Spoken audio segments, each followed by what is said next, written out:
আজকে আমি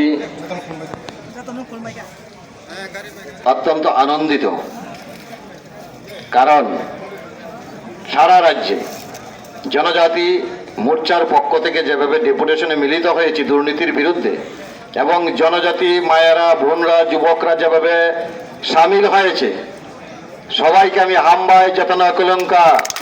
কারণ আজকে প্রমাণিত হয়েছে যে মানুষ আমাদের পক্ষে রয়েছে, এবং ভারতীয় জনতা পার্টি যে একমাত্র জনজাতি বলুন, অজনজাতি বলুন, পশ্চিমা সম্প্রদায় বলুন, তার জন্য যে কাজ করে তার প্রমাণ আজকে মিলেছে। কারণ আমাদের ভাগ্য ভালো, কোনো না কোনো কারণে একটা বছর আগে পাহাড়ে তারা ক্ষমতায় এসেছে তীব্রমাতা।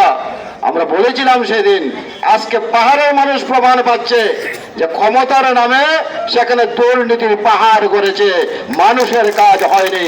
আর ভারতীয় জনতা পার্টি 4 বছর 8 মাসে আজকে জনজাতিদের জন্য সেখানে আসন বৃদ্ধি করার জন্য এডিসি এলাকায় সেখানে 15 ফাইন্যান্স কমিশনের টাকা দেওয়া, প্রধানমন্ত্রীর ঘর দেওয়া, বাড়ি বাড়ি নলের মাধ্যমে জল দেওয়া, পাট্টার মাধ্যমে কিষাণ নিধি ভাতা দেওয়া, সামাজিক ভাতা, বয়স্ক অভিভাবক যারা জনজাতি মায়েরা রয়েছে তারা প্রত্যেকে 2000 টাকা করে ভাতা পাচ্ছেন।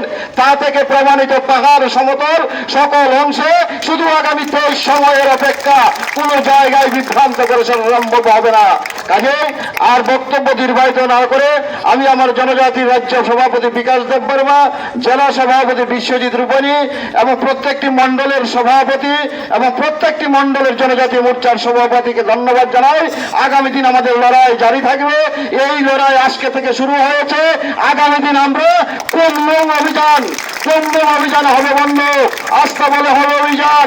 কাজেই সেটাকে আমরা সার্থক করব, এবং বিধানসভায় আমরা ভারতীয় জনতা পার্টির নেতৃত্বে, এডিসি এলাকায় জনজাতি মোর্চার নেতৃত্বে, জিষ্ণু দেববর্মার নেতৃত্বে এই লড়াই সংগ্রাম করে এই 20টা আসন আমরা ভারতীয় জনতা পার্টির পক্ষে দেব।